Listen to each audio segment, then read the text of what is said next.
Hey everybody, Hellcrex here, and welcome to another Thoughts from the Dystopian World, episode 18, and today we're going to be talking about the Lee Scoutship. Yes, the Lee Scoutship. It's one of those models in the game that I really like to use, and there's probably a reason why I have a few of them. 6 as a matter of fact. So, the Lee Scoutship is, well, something that it's kind of a versatile. It's like sort of like a flying cruiser, like a light cruiser that can get pretty mobile, and it's also very useful in throwing into land games or naval games. It doesn't matter. It has its uses, and it can go places that a lot of different models can't. Not to mention it can do bombing runs. Now, the Lee comes in at 85 points, which is pretty respectable. Yes, it's more than your typical cruiser. Yeah, it's getting up there in points comparable to a lot of the other ships in the game. But when you think about its versatility, it's something that you might be willing to pay the points for. Now, the crew is aggressive. Means that they hit, if they do a boarding action, they hit on a 3, defend on a 4. Okay. That's pretty simple, straightforward. The Lee is a medium air capital model, so it usually runs in a squadron size of 2 or 3. It has a minimum movement of 2, so you have to go forward 2 inches before you can make your first 45-degree turn. Now after that, it's 1 for every inch you go forward, you can make a turn. So it does have a fairly tight turning radius once it gets going. Now, like I said, this thing works really good if you have a squadron of 2 or 3. Its minimum is 2, so you're looking at 170 points base before you even put the squadron on the table. So yeah, it gets kind of spendy, so you're looking at the cost of a battleship. But how many battleships do you know can float across through the air, go on land or water? So that is its one benefit. Now, I typically try to go in squadrons of 3 if I can. That means that you have some good firepower with it, with 3 of them. Now, with this ship, you have broadsides, 4 rocket batteries, which are fixed channel, and bomb bays. We'll get to that information here in a second. Now, the DR and the CR is just like your typical light cruiser in the game, like your Lexington. It's a 5.6. So it's got a respectable DR5. So it takes 5 hits before you do 1 point of damage to that hull. And if you get a 6, then obviously you're doing a CR. And yeah, that's pretty low when it comes to it, but a lot of times you're looking at something that's in the air, and you know, a lot of times they get ignored because they can sit back a little ways and do some damage. Now, its movement is 7, so that's not bad. So it can almost close 1 range band per turn of its own movement. Not to mention, if the enemy moves forward, you can probably close this thing into range band 3 or close to it on the first turn. And there's other ways to help this along, and I'll tell you in a second. The hull points is 5. So 5 is not bad. That's more than your typical cruiser. So like you're looking at like a heavy cruiser, basic cruiser, which typically has 5. So yeah, you're looking at a floating cruiser in the air for when it comes to the hull points. So it's going to take at least a DR and 2 CRs to take this thing out, unless you hit a magazine. Alright. The assault points for that aggressive crew is 5. So if somebody decides to get their airship near you, guess what? You're going to be possibly jumping across and doing a boarding action with your Marines. So they strap on the old jetpacks and go flying across. So that's not bad. Its ACAC is 4, which is kind of interesting, kind of low in one way, because we're talking about an aerial ship here. You'd think they'd have a little bit more ACAC, but you know, where are you going to put all the guns? I guess that's the way they're looking at it. So by itself, one of them can possibly knock down some rocket batteries or have those small air tokens, or even have another airships or something that are nearby. You can give them a blast of ACAC, or even a squadron. If you got a squadron of 3 combined together, you know, they link all their guns, yeah, you're looking at 8. So that's not bad. That's 8 dice can do some damage to somebody. Now the CC, that's like I always keep saying with airships, that's kind of like a placeholder. You know, what are they going to do with them? Not much that I know of. The internal, you got your RAM rating here, or IR is 3. So if it bumps into something, even your own ships or someone else, 3 dice is not a lot. It's kind of like this Michelin Man. They kind of bounce off each other. I guess they're considering them kind of a squishy little target that not going to do a lot of damage, but its potential is there, especially if you roll exploding 6s. Now, weapon systems. We have the broadside, which goes out to range band 3. We have the 4 rocket batteries go out to 3, and then we have the bomb bay, which tertiary bomb bay is 2 inches around the stand for doing a bomb run. The 4 rocket batteries a fixed channel, so basically the width of your base is, you know, where your rocket batteries. At one time, let me check here. Bring out the old, let's see, this is from 2016, January 2016. Lee airship. Where is it at? Yeah, at one time the rocket battery, 4 rocket battery, was a 90-degree arc. Interesting. So they kind of fixed it. There have been times where it was 4, then they made 90. They did all kinds of crazy stuff with it as they developed these ships. Okay, now the broadside has the broadside arc, which is pretty good, and like I said, you get a 360-degree 2-inch range with the bomb bays. Now, we have some model assigned rules with this. Aerial Hunter. So the broadsides, wait a minute.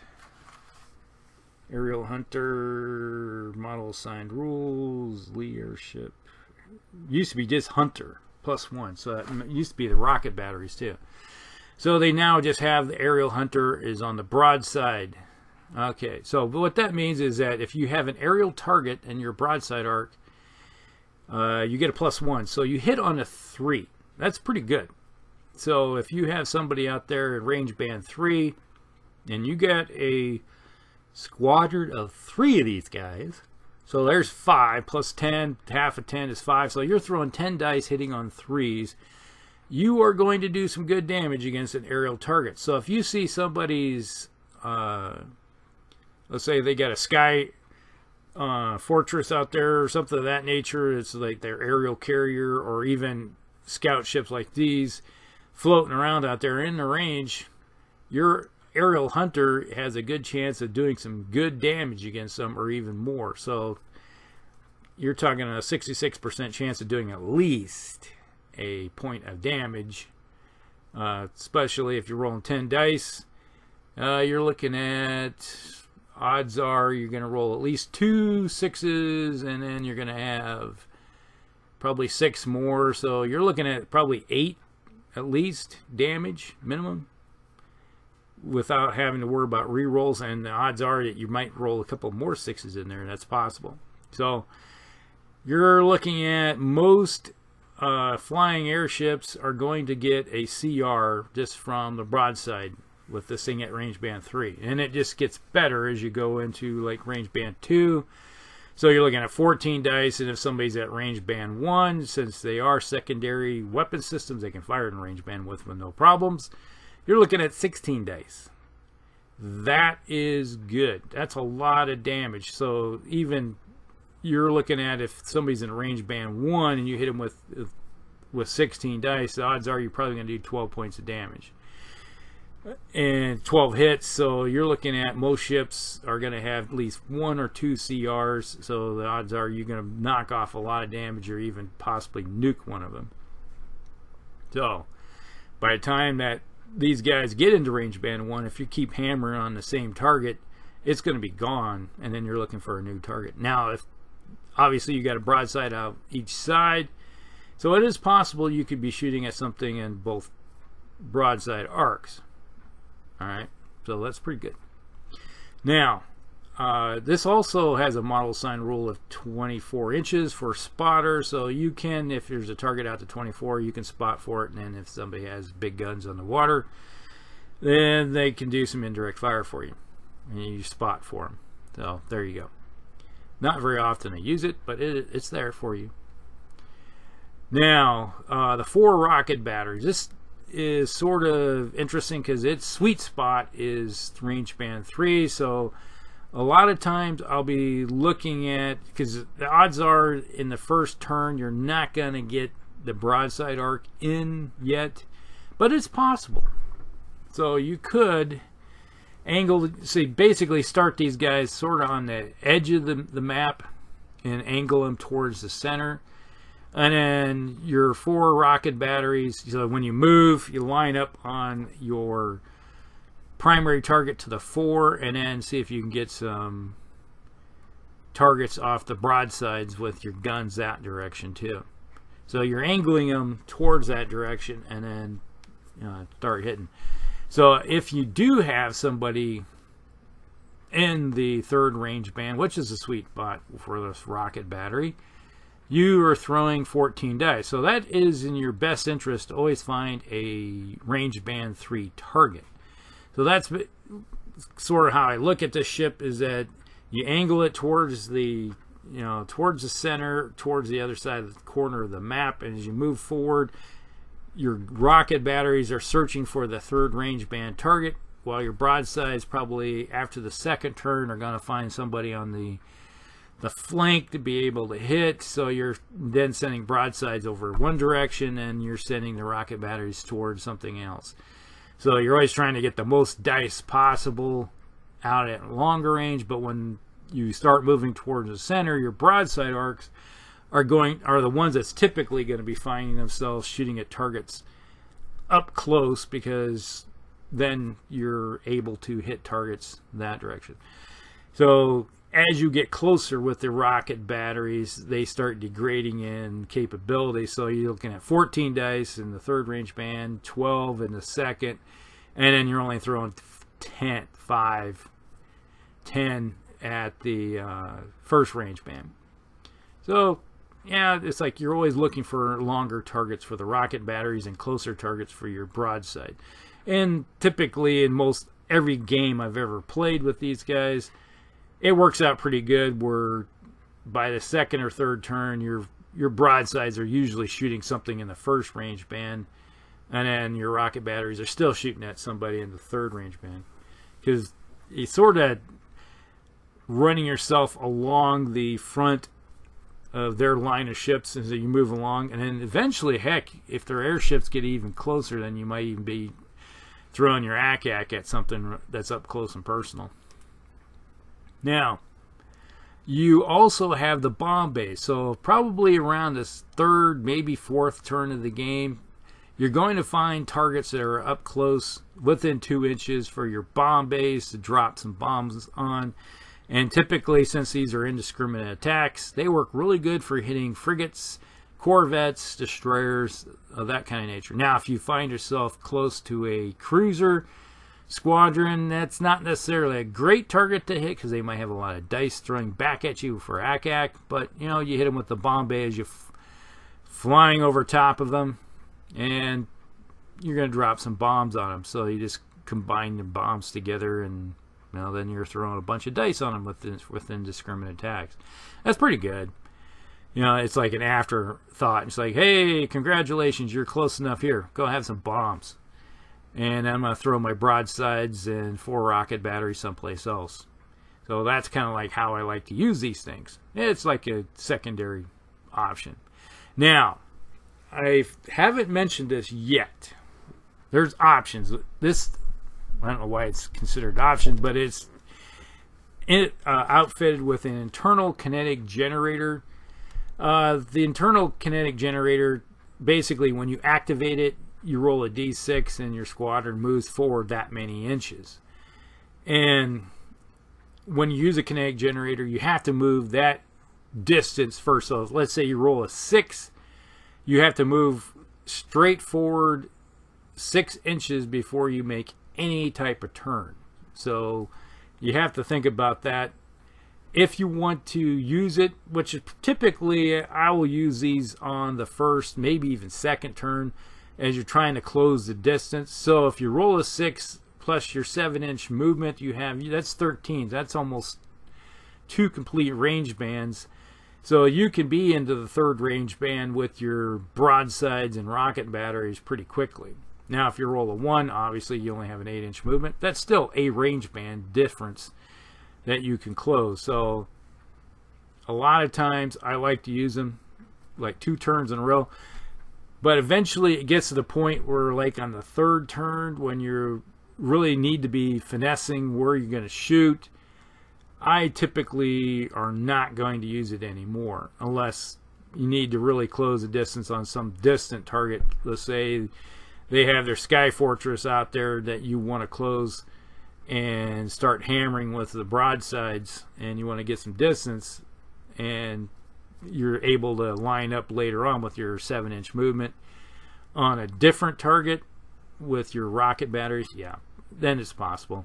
But most of the time, in practical experience of mine is that it's usually the 3rd, 4th turn you're not going to be using a kinetic generator, is you don't necessarily want to get too close to some targets. But it is possible if you see a target out there and you roll and you say, hey, there's a squadron of corvettes or frigates, that you may be able to close the distance enough with a kinetic run to get the bomb bays engaged, and that might be something to do. So it's kind of like situational dictating, you know, how you're going to use it, but a lot of times it's typically just the first 2 turns. So that is pretty much it when it comes to the Lee Scoutship. It's a good ship. I like them. I like to use them. They're pretty good, especially when you combine in conjunction with the Valley. I love the Valleys. So if you want to do, let's say, we've done this before, we're saying, all right, bring nothing but aerial components. So everything you has is flying airships, sky fortresses, scout ships, bombers, you know, that kind of stuff. It makes for an interesting game. And then you're having a dogfight in the sky. But like I've said before, when it comes to the Lee, the best way to use this thing is kind of angle it across the table, and then angle yourself in, moving towards the center at an angle. Eventually you're going to get your 3 weapon systems engaged, especially eventually by the probably 4th turn you might be able to get your bomb bays into usage. So that's it. That's the Lee. That's the Lee aerial scout ship for the Federated States of America. All right, hope you guys like it. Like and subscribe, and we'll see you in the next one.